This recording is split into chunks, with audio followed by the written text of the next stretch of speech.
Essentially, today we're going to be going through some CV and interview tips. And whilst I kind of run through my slides, if you have any questions or anything at all, please pop them in the question space in the chat. So it's the second tab with a question mark on it. And yeah, we are going to get started now. So Debs will be in the chat. Debs from Diverse. So yeah, anything that you need, just message the chat and we will get started. So, as I said, can you guys see? Okay, can everyone see the cool? So upscale and elevate. Welcome. This is the first of many sessions to come.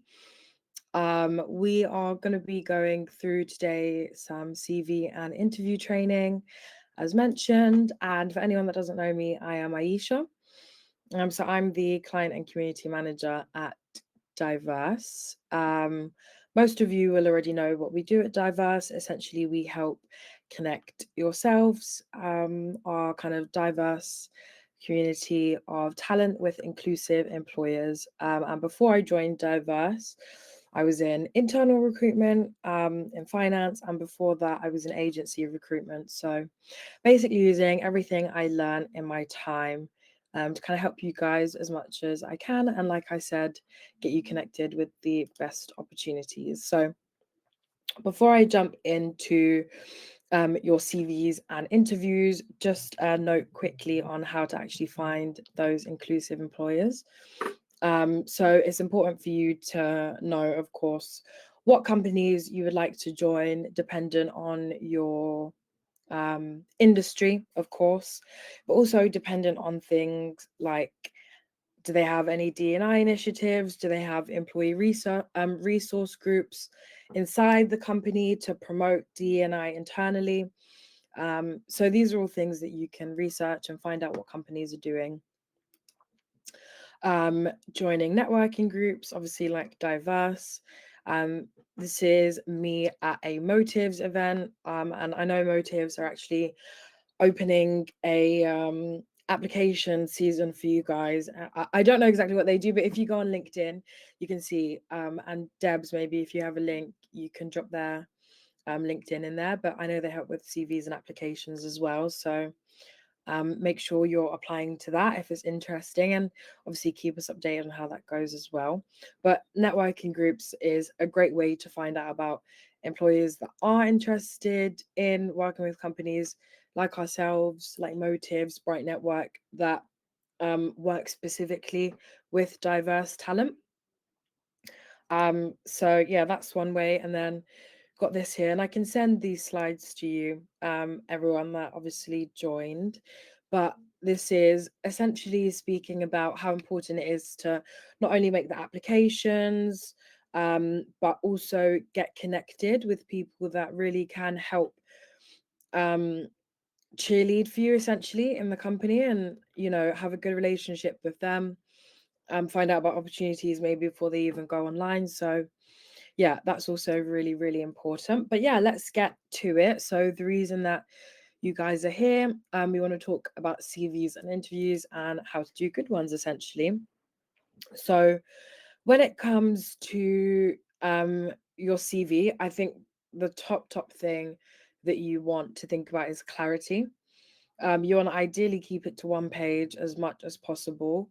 And for anyone that does have experience working, you don't have to put every single role in your CV. You can summarize it like I do on my CV. Like have a sentence, put the main ones on there, then have a sentence like with the other ones. But yeah, however you decide to do it, it's got to be clear with a simple layout, and a story is super important. If you think about how many CVs a recruiter or someone from talent acquisition is going to be looking at every day, you want to make sure that your CV is the one that stands out to them. Let me try and zoom in if I can. No. I don't know if I can, guys. 2 secs.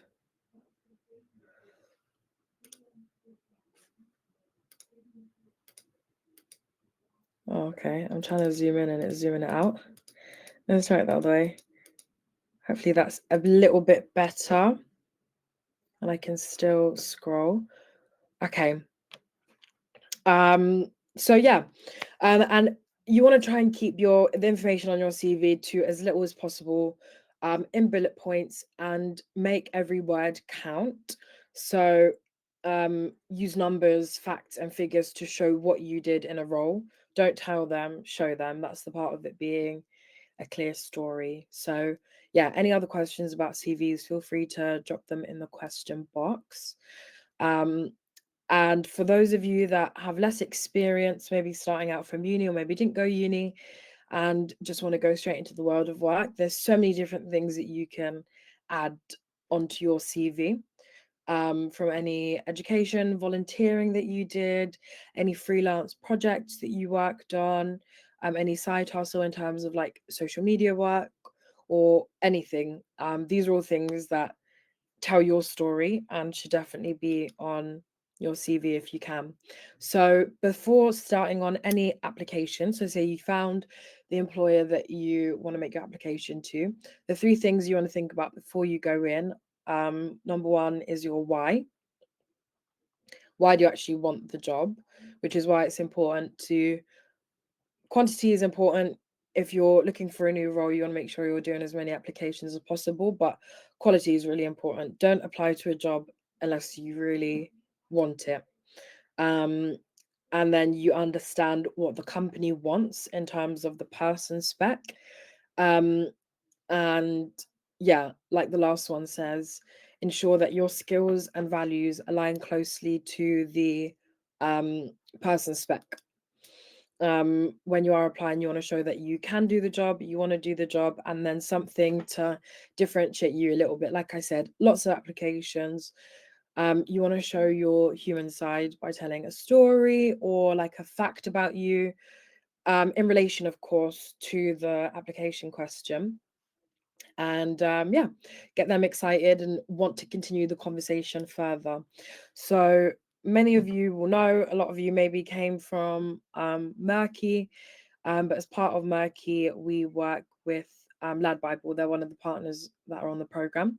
This was a successful application for the Lad Bible role last year, and I've highlighted the different bits here. So the want to do the job, can do the job, and then the human bit as well. So you can see here, this person speaks about their first interaction with the brand, when that was, and that they're interested in Lad Bible because of their passion about for diversity and social impact.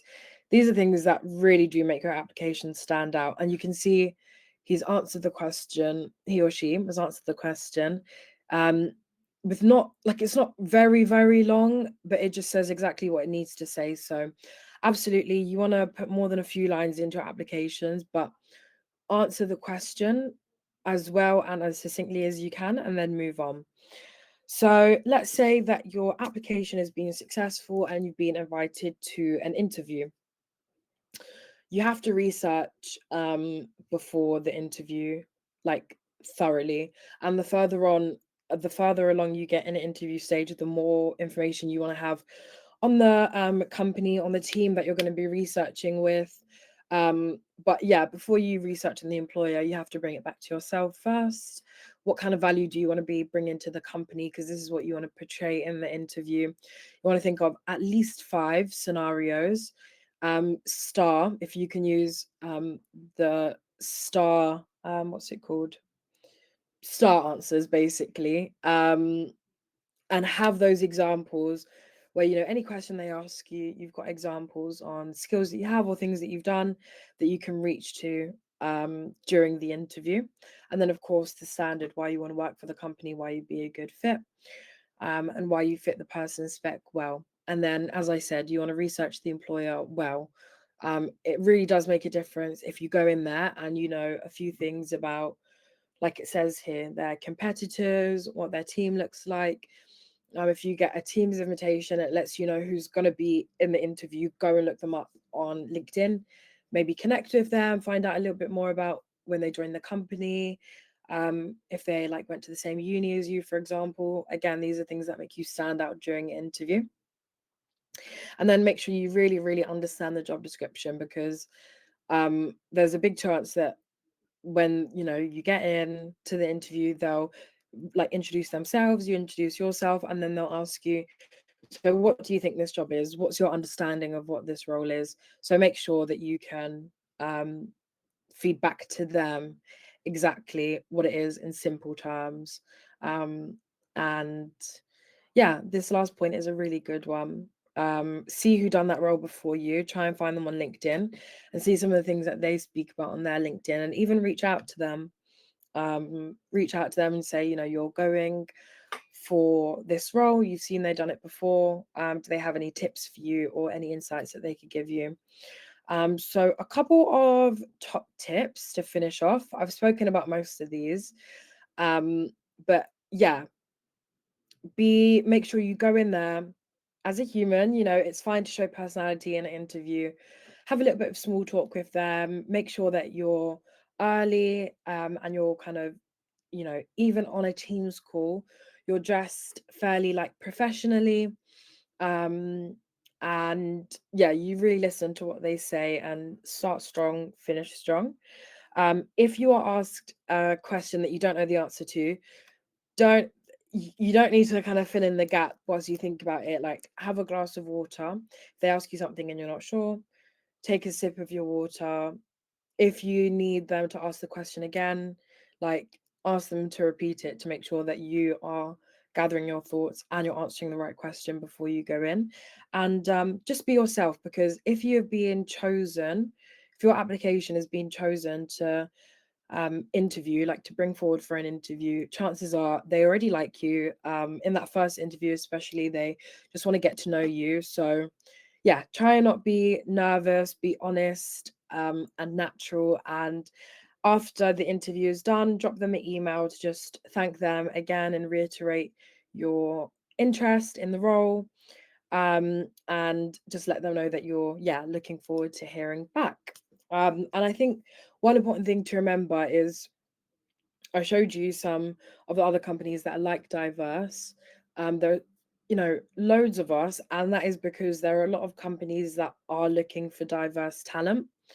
Um, we work with loads of really big brands that are looking for people like you. So if you don't get one role, that's fine. It wasn't the role for you. There are lots of employers that are looking for you. And yeah, kind of turning up to things like this, putting this as something that is important for you to learn about is really good. So yeah, just keep going and the right opportunity will be for you. Hopefully most of you have come from diverse or from the newsletter or something else. But if anyone hasn't, make sure you join the community, join our newsletter. And for everyone that is, keep an eye out on the job board, and the newsletter. We've got loads of cool roles at the moment and loads coming up as well. So make sure you're keeping engaged and connecting with myself and Debs in the chat, and Toby as well on LinkedIn. And if anyone wants to drop their LinkedIn to connect with anyone else, of course, this is networking for you guys as well. So feel free to drop your LinkedIn in there. And yeah, thank you guys very much. I'm going to stop sharing now. Cool. Thank you, guys. Just seeing your questions. Thank you, Debs, for dropping everything in the chat. Cool. So I'm going to get to some of your questions now. If you have a question and you put it in the chat, please change it to a question so I can see it in the question tab. You're very welcome, Kira. Okay, so we've got a question from Chloe. Hey, Chloe. Chloe's asked, do we use STAR within our CV as well as interviews? Look, it depends on the type of CV that you have. So for me personally, my CV is more on the maybe like creative side. And oh, I just changed my phone to black and white, guys, because I'm trying to get more my screen time down. But this is my CV. It's actually colourful here, but you can't see it.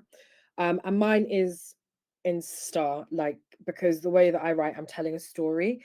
But if your CV is, I don't know, if you're applying for like corporate roles or something like that, and you've got it in bullet points, then that's fine. You don't need to have it in like star necessarily.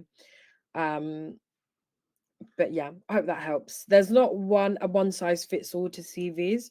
You just want to make sure it's clear, um, like your contact details on there, and you tell the story of what you do well. So hopefully that helped, Chloe. And you've got another question here, another two. How do you keep your CV to two sides with all your experience in it? My CV is one side. Just cut it down, just cut it down. Like, Chloe, feel free to send me your CV on LinkedIn and I can have a look at it, because you are able to have your, even people with like years and years and years of work experience, you just have to make sure that it's really succinct in saying what you do. And like I said, you don't have to have every single experience on there. It's a good idea for some of you guys to have a number of different CVs. So if you are interested in maybe a role in marketing or maybe a role in tech, have a CV for each. So yeah, you don't have to have everything in one. You can have things to like support either. But yeah, Chloe, send me your CV if you want. I can help you with that. And where is the personal profile in your example? Do you not recommend including one? I would. I would say yes, put a personal profile on there, but keep it Habib. Let's see. I deleted TikTok as well, so I hope my screen time will be down. Yeah, I would say personal profile is all part of telling that story, Chloe.